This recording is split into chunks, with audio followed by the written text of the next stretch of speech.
Fy enw I yw Tegwen Ellis a fi yw Prif Weithredwr yr Academi Genedlaethol ar gyfer Arweinyddiaeth Addysgol, ac mae'n bleser gen i gyflwyno heddiw fel rhan o'r rhaglen ar gyfer Penaethiaid Newydd a Phenaethiaid dros dro.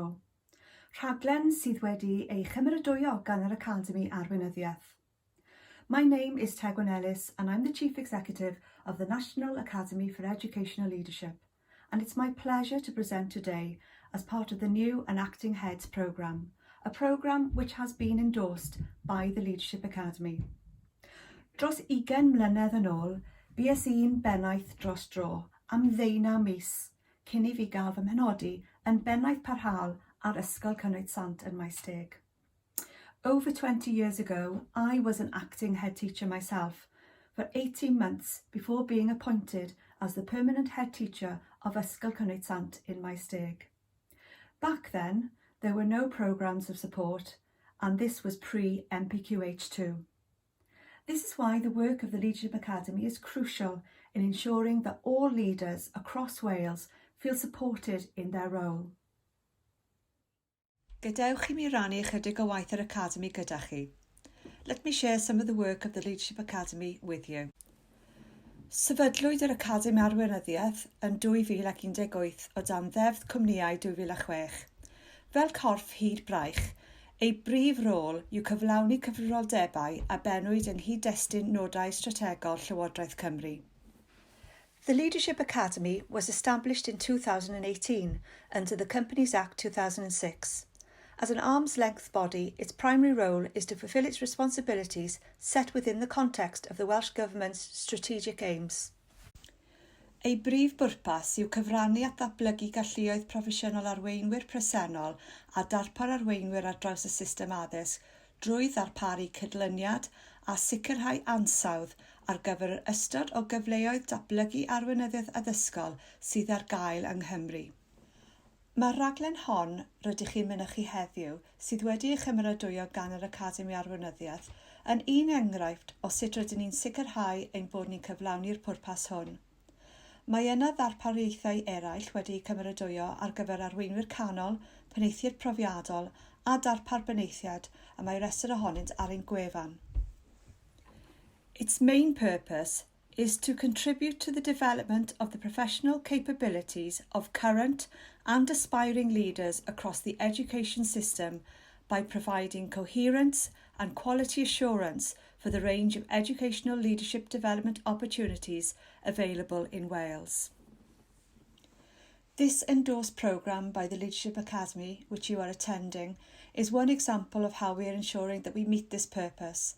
There are other provisions endorsed for middle leaders, experienced head teachers and aspiring head teachers, a list of which is on our website. I weithredu fel arweinydd meddwl, gan ddatblygu, cyfleu a gweithredu gweledigaeth a strategaeth ar gyfer arweinyddiaeth addysgol yng Nghymru.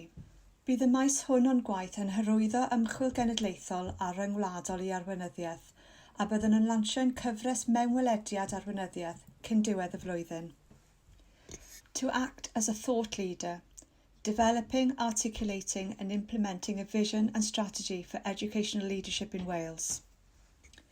This area of our work will promote national and international research into leadership, and we will be launching our Leadership Insight series before the end of this year.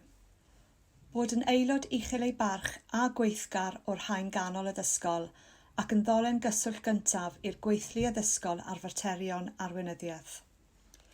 Rydym yn gweithio mewn partneriaeth ar aelodau haen ganol ac yn trafod lles arweinwyr a datblygu arweinyddiaeth ar bob lefel, nid yn unig o ran y camau gyrfa, ond hefyd dyfnhau'r arweinyddiaeth o fewn y camau. To be a respected and active member of the education middle tier and the first point of contact for the educational workforce in regard to leadership matters. We are working in partnership with the middle tier members and are discussing the well-being of leaders and the development of leadership at all levels, not just with regards to the career stages, but also deepening the leadership within the stages. Staff bach ydyn ni yn yr Academi Arweinyddiaeth, ond y cyfrannu at gypasu'r sefydliad yw 30 o benaethiaid profiadol sy'n gweithio fel cymdeithion i'r Academi. We're a small staff at the Leadership Academy, but contributing to the capacity of the organisation are 30 experienced head teachers from across Wales who act as associates. Our unique value is that we can bring leaders from across Wales together, and we're currently doing this through a number of online projects and webinars. Our head-to-head wellbeing space is particularly successful, with heads from across Wales logging on to Zoom for half an hour on a Wednesday morning for a wellbeing chat.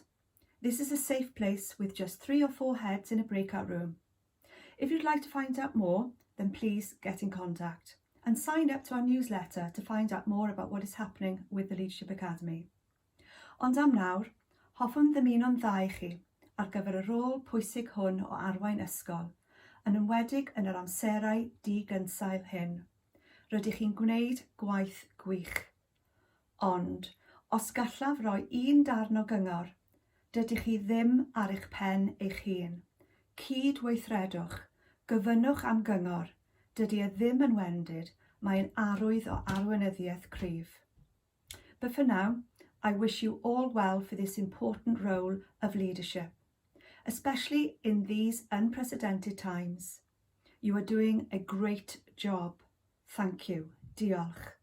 But if I can give you one piece of advice, you're not alone.